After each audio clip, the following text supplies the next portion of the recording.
Welcome to the John G. Diefenbaker Library and Learning Commons. It's 6 o'clock at night, so it's nice and quiet in our space right now, and so I thought I'd give you a tour to see how things are. We have over 9,000 texts in our collection, including fiction, of course, non-fiction, encyclopedia, and the like. I'll zoom out a little bit. And our library is divided into 3 sections. The first section is the blue section, comprised of 19 computers and enough seating for 36 students.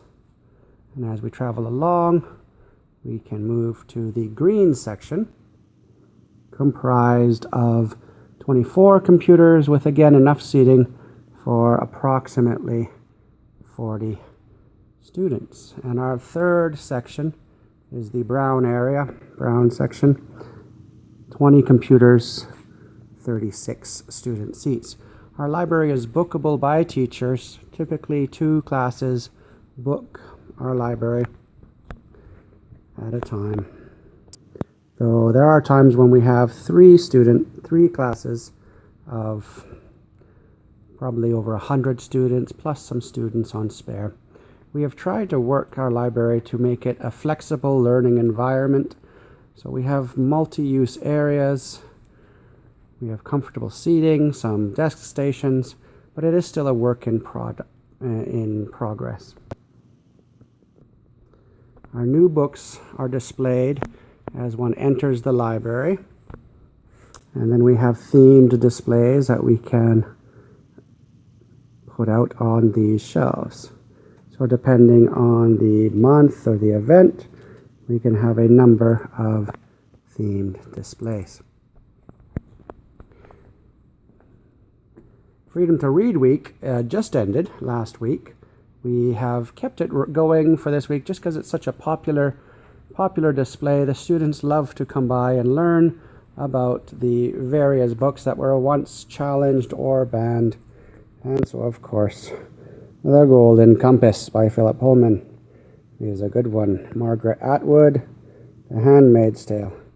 The students like to look at these and say, why? Why were these banned? Or why were they challenged?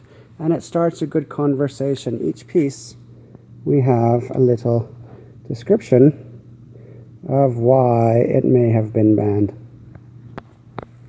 Within the library space, I have worked to include a number of display items, and it's always been important for me that display items be authentic.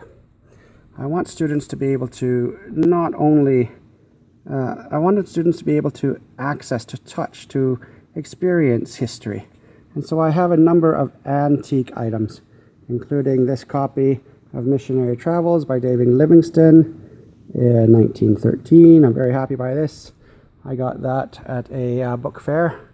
We have a number of military helmets. Our students study World War I, World War II, and these helmets come in very, very handy when students are wanting to do a project. I don't mind them borrowing them, as of course, they're not very breakable.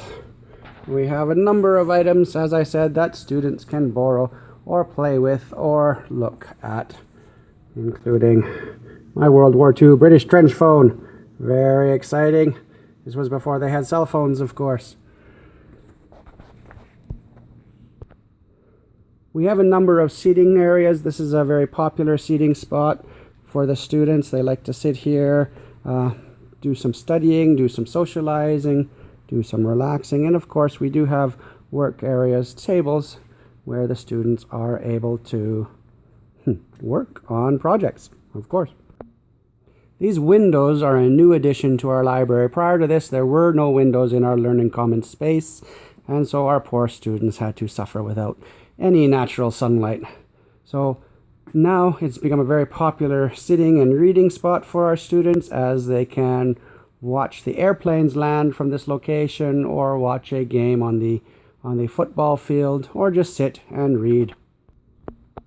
The Learning Commons is basically one giant open space filled with chairs and bookshelves in an attempt to create a quiet reading space, we have put a sitting and reading area surrounded by books. I personally love to sit here and just be immersed in books as I read and as the students come and sit down. It's an excellent opportunity for us to talk or for them to talk or read.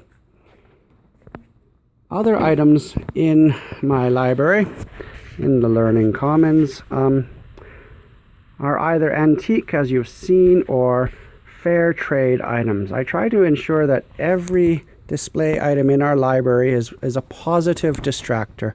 We recognize that students will become distracted, so we want them to be distracted in a positive manner. So they examine these items and they say, Mr. Allen, where did that come from? And what is it? And why is it?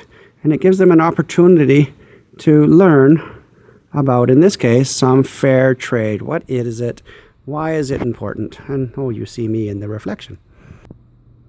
In our Learning Commons space, we have 3 of these mobile whiteboards, these collaborative whiteboards where students are able to move them around, roll them around, and basically use them in group activities. They become quite popular, and I've found that if I just write a riddle or a puzzle on one, all 3 of them get filled up with other puzzles or riddles.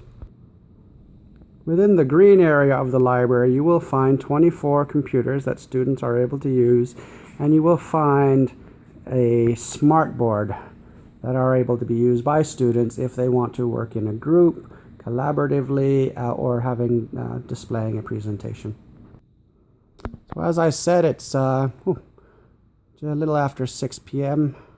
in our Learning Commons.